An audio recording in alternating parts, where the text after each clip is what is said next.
लगता है कि मेरा सम्मान तुम कर सको, तुम में दम कहाँ है? हम इतने बड़े हैं,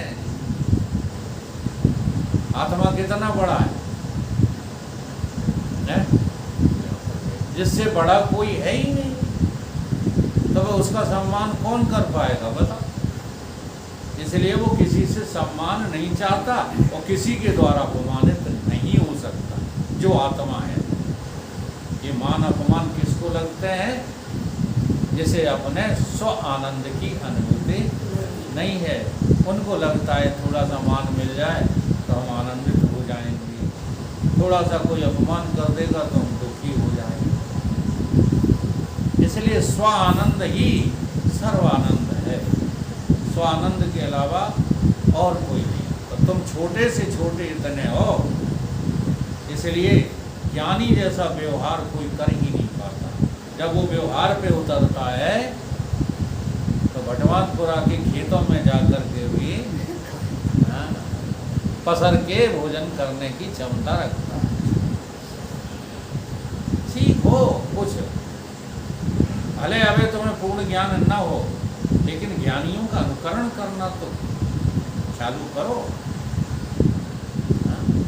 क्या घृणा करते हो किसी से, और क्या तुम बड़प्पन देते हो किसी को? नहीं, बड़े आदमी है, उनके यहाँ तो जाना पड़े, काहे के पड़े? वो अभी भजन कह रहे थे, वो सही कथा।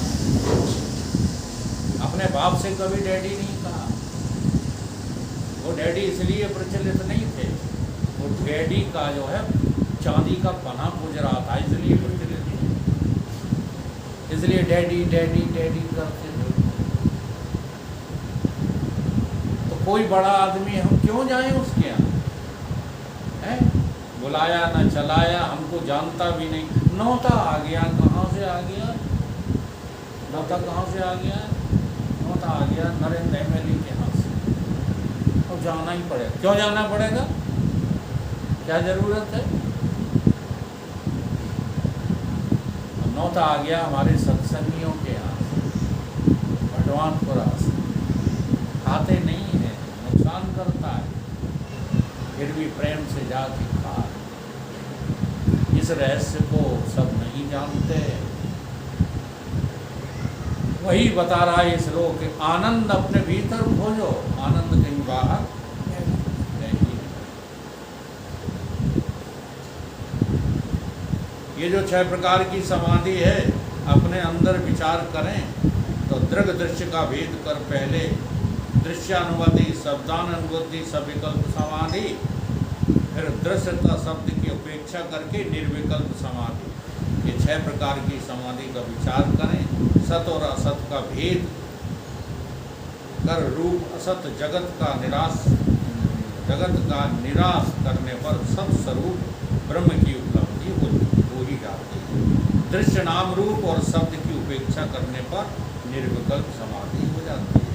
समाधिस्थ पुरुष ही शांत होता है। जो श्लोक में कहा गया था, स्तब्ध भी, स्तब्ध का मतलब है शांत हो जाना, उसी का ठिकाना है। हाँ, शांत हो जाने का मतलब है कि हम वो चीज पा गए जिसके लिए हम छोटी छोटी चीजों में भटक रहे। ऐसे मुंह से ना कहो, जब पा जाओगे तब लगेगा। क्या है घर द्वार बता, अभी तो भटकते रहे। जब सच्चा आनंद मिलेगा ना, तब कहोगे ये तो हम भटकते रहे जिंदगी भर, क्या करते। हमारे गुरुदेव कहते थे, हम लोगों से पूछते, कहते थे बेटा ये बताओ कि हम बिजू का बने काहे फिरते रहे? तो हम लोग हंस दिया करते। हमने महाराज हमका बताएं, आप ही बताओ काहे फिरते रहे? अपने को कहते थे कि सारी जिंदगी बिजू का बने फिरते रहे। जब पाया तब कहाँ पाया? स्वयं में पाया। बिजू का बनने की जरूरत ही नहीं। हाँ, ये कपड़े वपड़े उतारने की जरूरत नहीं। अब इस बात को सुनकर आप लोग खुश हो जाते हो और सन्यासी वेश वालों का अपमान करने लगते हो। ये बातें इसलिए नहीं कही गई, ये बात इसलिए कही गई है कि स्व का आनंद ढूंढने के लिए तुम्हें कोई ऊट पटांग काम नहीं करना। उसका आनंद तो केवल सत्य की संगति से, विवेक से, विचार से ही होगा, क्रियाकलापों से नहीं होगा। इसलिए कहा जाता है न कि सन्यासियों का अपमान करने को। अब उनको लगा है घर छोड़ने में, अब वहाँ बाबा आए हैं, वो जटाएं कितनी बड़ी, हाँ, अब तुम जो है एकदम उनके सामने गाने लगो, जटा के बढ़ाने से जो पापी न तरे जाए। तो बेचारे पहले दिन आए हैं, पहले ही दिन रूठ के भाग जाए। कबीर की वाणी तो बोलो, लेकिन संभल करके बोलो। पहले बाबा को कोटो, काना काना मत करो, काना जो है धीरे से पूछ। अब वो अपने आप कहने लगेगा जोगी साहब आप खूब मिले हमें, हमने तो जिंदगी बर्बाद कर ली। कहना पड़ता है लोगों को। जी हाँ, एकदम किसी के ऊपर चढ़ बैठा। सीधी सीधी सी बात है, वेदांत का सिद्धांत है कि अपने भीतर खोजने की कोशिश करो, बाहर मत करो।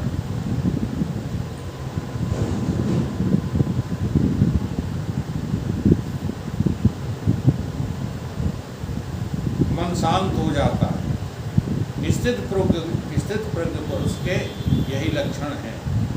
और नहीं तो ये मन क्या चाहता, क्या रहता है? मनोरंजन। देखो, केवल संसार के विषयों में ही मनोरंजन नहीं है, यहाँ भी सत्संग में भी मनोरंजन है। तो मन के रंजन के कारण से ही भजन, कीर्तन, गाना बजाना ये सब चलाना पड़ता है। अगर ये नहीं चलाओगे तो मन ऊब जाएगा।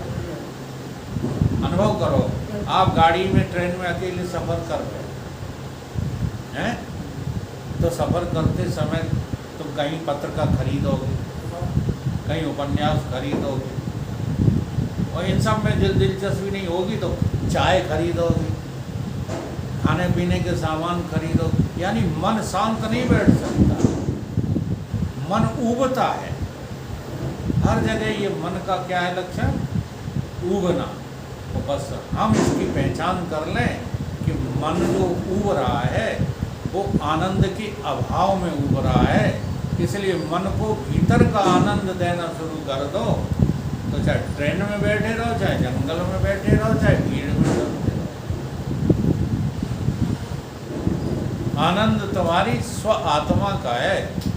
बाहर उपन्यासों में आनंद नहीं है, चाट मसाले खाने में आनंद नहीं है। कहते हैं समय बिताने के लिए करना है कुछ काम, शुरू करो अंताक्षरी लेके हरि का। क्या है मनोरंजन के अलावा अंताक्षरी और है? चाहे वो धार्मिक हो या अधार्मिक हो। अब तो धार्मिक अंताक्षरी बंद हो गई, अब तो सब अधार्मिक ही चलती है। जहाँ लड़के लड़कियाँ करते भी हैं तो फिल्मी गानों से करते हैं। तो केवल मनोरंजन का नाम जो है आनंद की अनुभूति नहीं है। यहाँ पर यही जो है समझाने की कोशिश की जा रही है।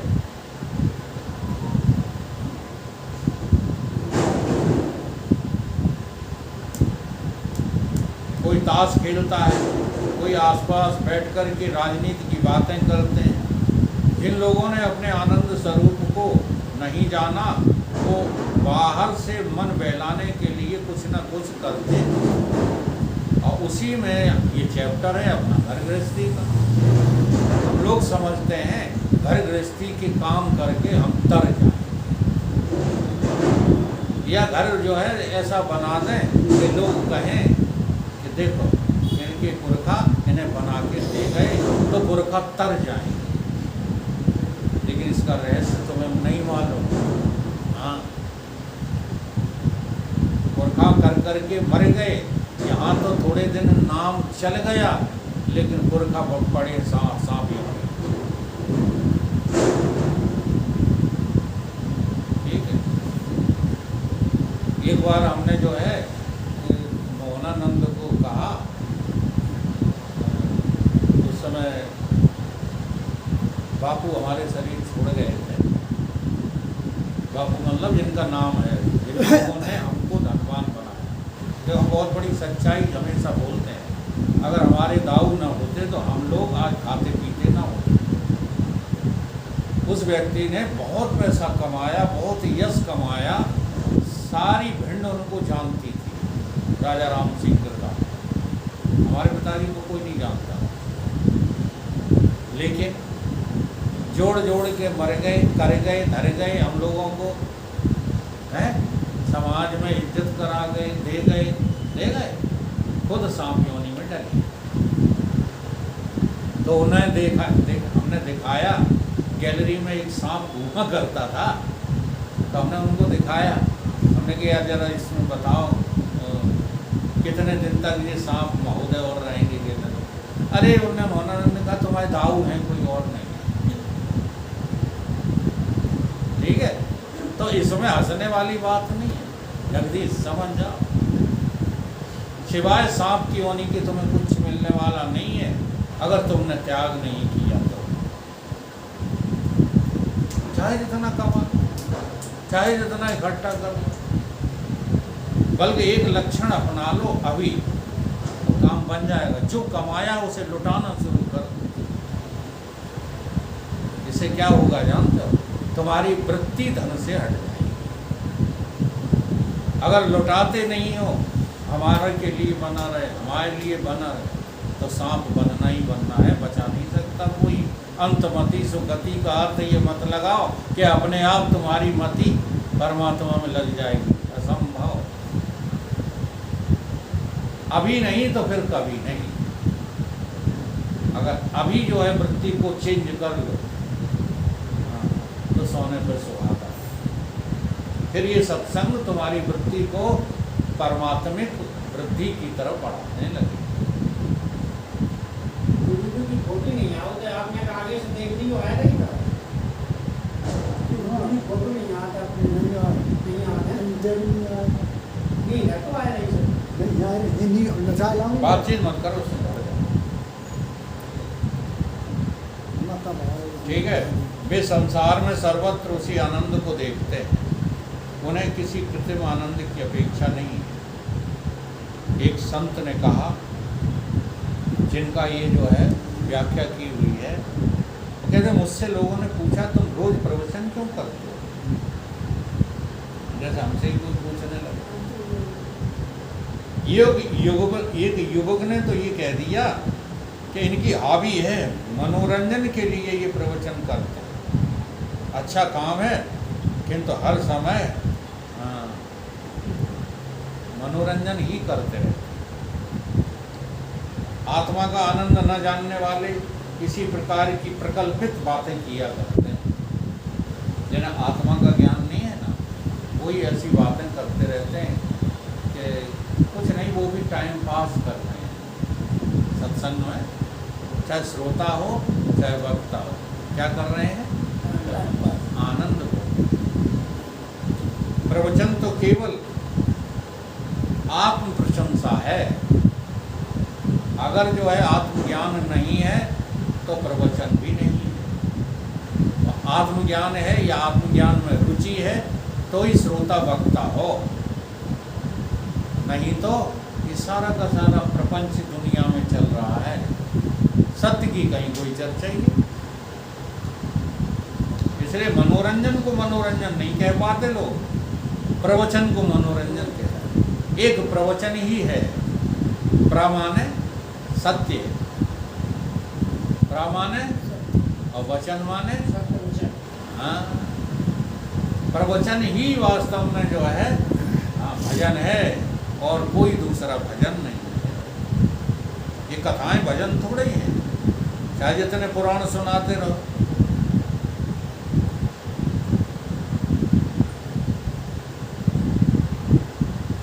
आत्मा का आनंद न जानने वाले ही इस प्रकार की प्रकल्पित बातें, अपने आत्मा का गुणगान करना ही वास्तव में भजन है।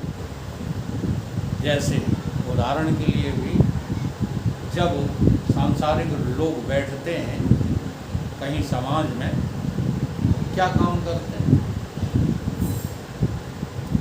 बोलो। फौजी फौज की बात करेगा। संसार की चर्चा। हाँ, फौजी फौज की बात क्यों करता? क्योंकि वो अपनी बात बताना चाहता लोगों को। तो किसान जानकारी और किसान किसानी की बात करता है। इंजीनियर की बात, वकील वकालत की बात करते हो कि नहीं करते? इसलिए अगर तुम आत्मा हो तो केवल आत्मा की बात करोगे तो तुम आनंद की अनुभूति कर चुके हो, अन्यथा ये दुनिया की बातों में कोई आनंद फानंद है ही।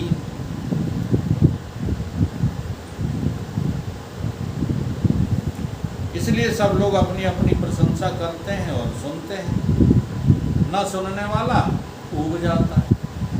हाँ, अब किसी को किसी की बड़ाई में जलन हो रही है तो वो वहाँ बैठा बैठा ऊबेगा कि नहीं ऊबेगा? जैसे कोई आ जाए मिनिस्टर MLA तुम्हारे बीच में, अब उनकी बड़ाई में सब लोग लगे पड़े हैं। अब ऐसा कोई आदमी जिससे इन बातों से घृणा है तो उबेगा वहाँ कि नहीं? कहेगा यार जल्दी चलो यहाँ से। ऐसे ही आत्मा की प्रशंसा के अलावा और कहीं भी कोई भी प्रशंसा में रुचि न रहे तो तुम्हें स्व आनंद की अनुभूति होने लगेगी। इसी को स्व आनंद कहते हैं।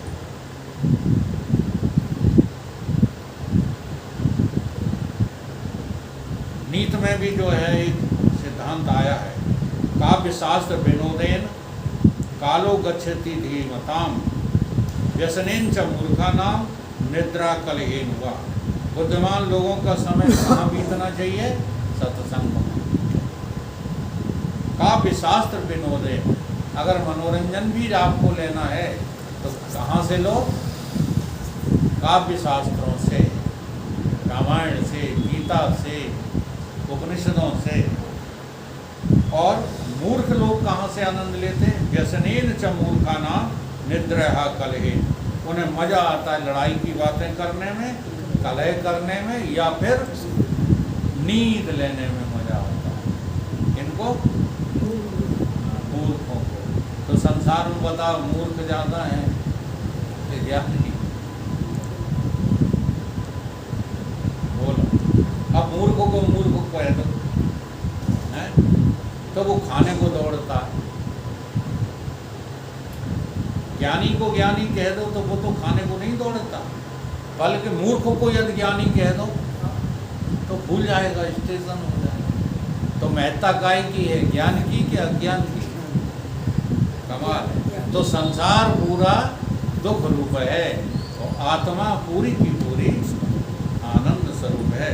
इसलिए आनंद तो केवल आत्मा में है और कहीं आनंद की अनुभूति है। इसलिए संतों ने कहा कि तुम अपने मन को दुखी रखना बंद करो, और ये तभी बंद होगा जब तुम संसार के विषयों में दुख देखना और अपने स्वस्वरूप में सुख देखना और अपना ही स्वनिज आनंद सर्वत्र देखना। जहाँ भी आनंद है वो वहाँ का नहीं है, अपना ही आनंद बाहर तुम्हें धोखे से दिख रहा है। ये भजन कहता, काहे रूपे मनुआ आनंद ही आनंद है, काहे रूपे मनुआ आनंद ही आनंद है, काहे रूपे मनुआ आनंद ही आनंद है, काहे रूपे मनुआ आनंद ही आनंद है, भीतर भी आनंद है, बाहर भी आनंद है, भीतर भी आनंद है, बाहर भी आनंद है, आद में आनंद है, अंत में आनंद है, आदि में आनंद है, अंत में आनंद है, चारों ओर लकली भरपूर चिदानंद है, चारों ओर जगले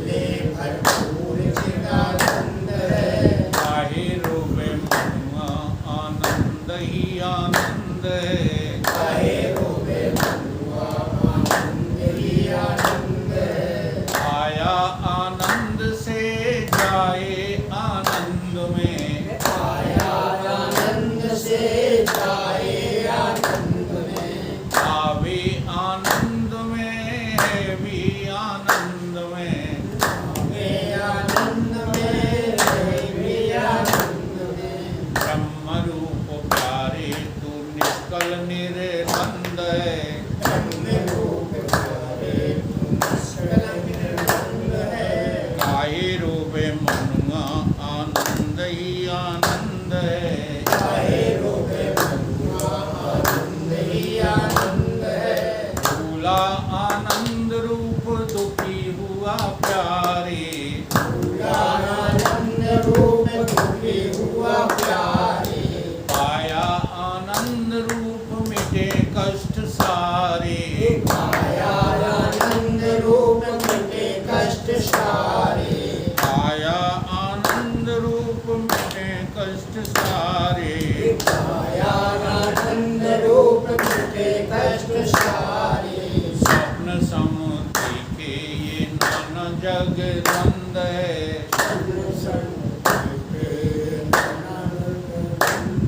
स्वप्न समुद्र के ये नाना जग द्वंद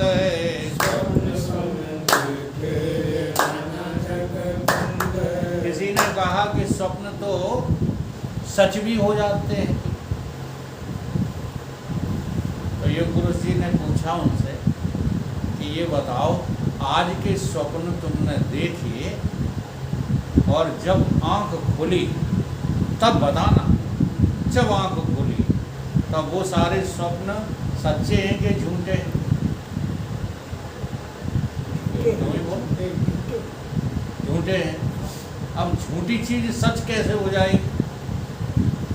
तो तुम्हारी ये मान्यता कि स्वप्न भी कभी कभी सच हो जाते हैं 100% झूठ है कि नहीं है? जो स्वयं झूठा है वो सच को कैसे पैदा कर देगा? भाई सच से तो झूठ पैदा हो जाता है। जैसे सच आत्मा में तो स्वप्न दिख जाते हैं, लेकिन स्वप्न में किसी को आत्मज्ञान हुआ आजकल? बहुत से मूर्ख कहने लगते हैं हमें तो सपने में भगवान मिल गए। अब यही भगवान मिल गए जो जागृत में तुम्हें जो है भगवान लगते हैं। जागृत में पैसा भगवान लगता है, स्त्री भगवान लगती है, जुआ भगवान लगता है, शराब भगवान लगती जागृत में। तो स्वप्न में लग जाए तो कोई बुरी बात थोड़ी है। स्वप्न में तो उसी का देखोगे जो जागृत में संस्कार इकट्ठे करते। इसलिए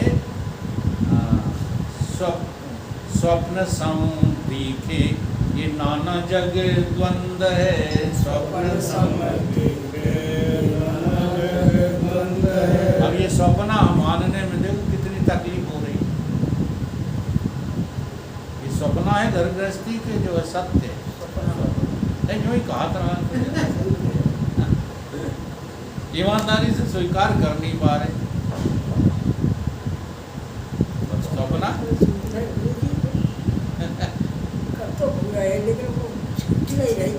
वही बात तो है। अगर स्वीकार हो जाए, देखो सपना यदि स्वीकार हो जाए तो फिर आनंद स्व का है। हाँ, फिर सत्संग में देर नहीं लगना चाहिए, फिर सत्संग में ऊब नहीं आना चाहिए, फिर सत्संग छोड़ करके भागने की इच्छा नहीं होनी चाहिए। पड़ोसी गाली दे तब हमें स्वप्न लगे, पड़ोसी गाली दे तब हमें स्वप्न लगे। बहुत सारी बातें हैं। स्वप्न माने स्वप्न, हंस के टाल दो, स्वप्न है क्या कहीं कुछ जो हम उस बात को खींचें बढ़ाएं और लंबी ताने। इसलिए तुम्हें देखा होगा कि ज्ञानियों की कभी भी विवाद नहीं पड़ते, वरना क्षत्रिय थे। देखो बहुत बढ़िया उदाहरण है। अगर तुम संसार की दृष्टि से ये उदाहरण लोगे तो जनक जी के सामने अच्छे अच्छे योद्धा नाक रगड़ते थे, और जैसे ही परशुराम जी ने कहा हमने क्षत्रियों को इतनी बार जो है, जनक जी रियाने लगे, हाथ जोड़ने डर गए ना। जनक जी जैसा उस काल में ब्रह्मज्ञानी संत फक्कड़ों में भी कोई नहीं था। इस इस बात को लोग समझ नहीं पा रहे, इसलिए तो आप लोग देरी लगा रहे हैं। आप लोगों को लगता हम कैसे ज्ञानी हो सकते हैं। हाँ, बड़े बड़े देखो संन्यास ले आए फिर वो छोड़ नहीं पा रहे हैं, तो हम काय में कौन सी खेती, सब बेकार की बातें सोचते रहते हो।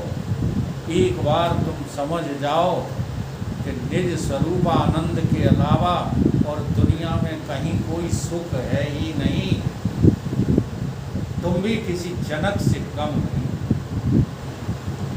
काहे रोवे मनुआ आनंद ही आनंद है, काहे रोवे मनुआ आनंद ही आनंद है। बाहर भोगानंद है, भीतर योगानंद है। बाहर भोगानंद है, भीतर योगानंद है। बाहर विषयानंद है, भीतर योगानंद है। बाहर विषयानंद है, भीतर योगानंद है। बाहर विषयानंद है, भीतर आत्मानंद है। बाहर विषयानंद है, भीतर आत्मानंद है। वहाँ भी आनंद है, यहाँ भी आनंद है। वहाँ भी आनंद है, यहाँ भी आनंद है। इन सबको ये जानन हारा प्यारे, तू तो परमानंद है। इन सबको ये जानन हारा प्यारे, तू तो परमानंद है। इन सबको तू जानन हारा प्यारे परमानंद है। इन सबको तू जानन हारा प्यारे परमानंद है। काहे रोवे मनुआ आनंद ही आनंद है। काहे रोवे मनुआ आनंद ही आनंद है। आनंद विज्ञान में कल्पा जग सारा, आनंद विज्ञान में कल्पा जग सारा। आनंद विज्ञान में कल्पा जग सारा। आनंद विज्ञान में कल्पा जग सारा। तू ही अधिष्ठान है, तू ही है आधारा। तुम्हें अधिष्ठान है, तुम्हें है आधारा। तू ही अधिष्ठान है, तू ही है आधारा। तुम्हें अधिष्ठान है, तुम्हें है आधारा। आ तो प्यारे हंस ले तू बिल्कुल स्वच्छंद है। अब तो प्यारे हंस ले, तू बिल्कुल स्वच्छंद है। काहे रोवे मनुआ आनंद ही आनंद है। काहे रोवे